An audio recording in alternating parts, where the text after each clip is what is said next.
Welcome sa DRS 2.0. Fresh at nagbabagang happenings bang hanap mo? Mga padabarkads man yan o mga trending topics? Pwes, sagutin natin yan.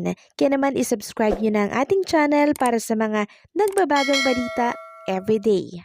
So ayun, welcome back again sa ating YouTube channel mga Kadabarkads, and for today's video ang pag-uusapan po natin ay tungkol sa mga pangyayari sa loob at sa labas ng Itbulaga, at simulan po natin dito sa IG story po ni Miss Mayna Mendoza, no?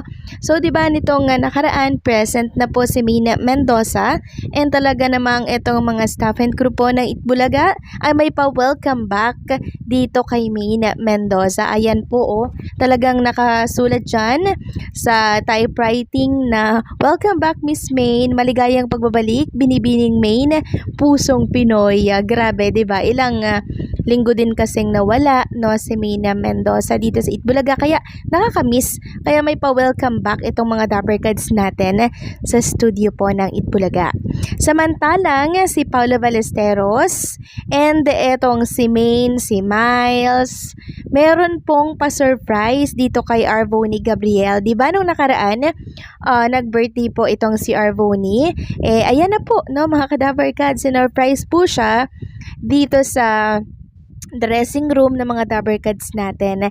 So napaka-sweet nila, and hindi ito expected ng isang Arvoni Gabriel na may ganitong paandar ang mga Dabarkads host niya. Samantalang, suportado naman po ng anak ni Tito Sen na si Shara Soto itong Angredobo Chef's Night nila Dabarkads Ryan Agoncillo and syempre Judy Ana Santos. Makikita nga dito na talaga namang nag-effort pumunta po sila Shara Soto dito sa Chef Night nila Ryan, no, para syempre makabanding na din po itong sila Judy Ann, and batikman po ang napakasarap na luto po ng Angredobo. And sabi nga po dito, tinag po dito si Ryan, and syempre Pinay Fowl, and syempre ang Angredobo. Sabi dito, so glad na tiyempuhan namin ang Angredobo Chef's Night. It made my birthday date with my mom extra special. You made my mommy so happy again. Ryan and Juday, maraming salamat. Advance happy birthday, mommy.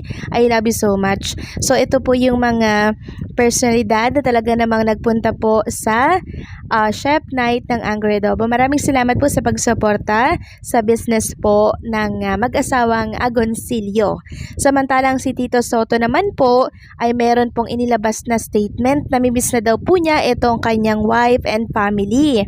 Kasi si Tito Sen po ay madalas na pong busy, madalas nang abala sa pagngangampanya sa iba't ibang dako po ng ating bansa, sa iba't ibang mga probinsya.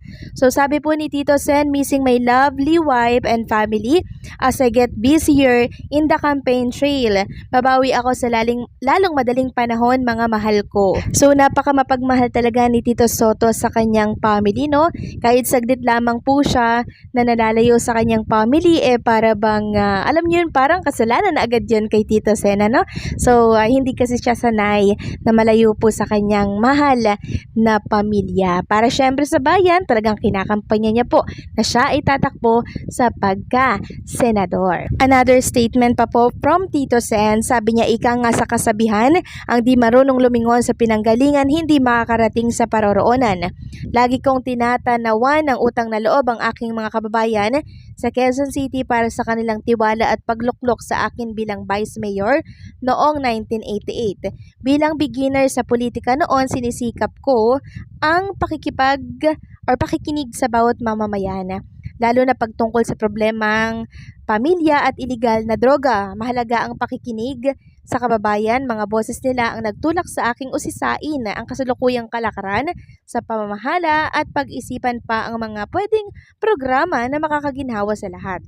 Yan ang aking mindset na nagtaguyod ng anti-illegal drugs effort sa Quezon City na hanggang ngayon gumugulong at patuloy na pinapabuti ng mga kasalukuyang local official. Nang palaing maging senador, bitbit ko pa rin ang mindset ko na ito. Aking sinisiguro na mamahalin ng susunod na mga henerasyon ang benepisyo, proteksyon at ginhawang dulot ng bawat batas na aking nililikha. So, suportahan po natin si Tito Soto mga Kadaber Gods. Alam ko na iba-iba po ang inyong mga bet. Bahala na po kayo, no? Basta yung para po sa bayan, yung para po sa ikakabuti ng bayan, iluklok po natin yan. Samantalang pag-usapan naman natin ang tungkol dito sa kasong sinampa po ni Bossing Big Soto laban dito kay Daryl Yap. So, si Daryl Yap po pala ay may warrant of arrest na, kaso parang pinigilan niya po kaya nagpiyansa siya agad. Sabi dito sa write-ups na lumabas, inunahan ng direktor na si Daryl Yap ang pag-aresto sa kanya sa pamamagitan ng pagbabayad agad ng piyansa para sa kinakaharap na 2 counts of cyber libel charge. Kaugnay ito ng inilabas niyang controversial na teaser ng pelikulang The Hour of Pepsi Paloma noong January 1, 2025. 10,000 piso bawat isang count ng cyber libel o kabuang 20,000 ang binayaran ni Yap para sa pansamantala niyang kalayaan. Noong March 19, 2025, Miyerkules, nag-issue po ng warrant of arrest or arrest warrant si Muntinlupa Regional Trial Court Branch 203 presiding Judge Mayra Quiambao para sa kasong isinampa ng TVO's comedian na si Vic Soto, paglabag sa Article 353 at 355 ng Revised Penal Code kaugnay ng Republic Act 10175 o Cybercrime Prevention Act of 2012. Pero nung araw ring yon ay nagbayad daw po ng piyansa si Yap kaya pinarecall ang e-warrant of arrest laban sa kanya. Sa court order na permado ni presiding Judge Quiambao, nakasaad ang panandaliang pagpapalaya kay Yap matapos nitong voluntaryong magpakita sa korte at magbayad agad ng piyansa pagkalabas ng kanyang warrant of arrest. Itinakda ng korte ang arraignment po ni Yap sa March 26, 2025. So maghaharap po sila niya ni Bossing Big Soto.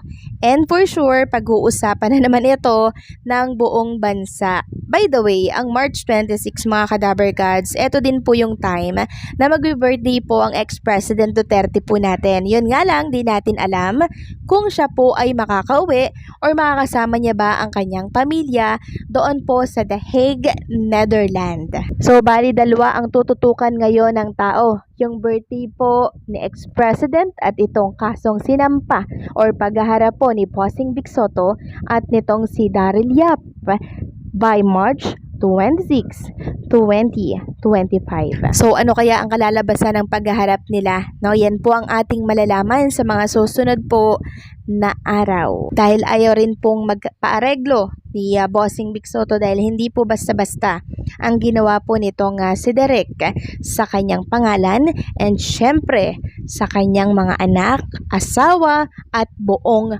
pamilya. Kaya dapat po talaga itong pagbayaran ng mahal. Actually, wala nga po dapat amount yung pag ano na yan kulang pa nga yung 35 million sabi po ni Bossing Big Soto, 'di ba, kung tutuusin. So paano, hanggang dito na lamang po ang update natin mga Kadaber Gods. Maraming salamat po sa inyong patuloy na pagsuporta.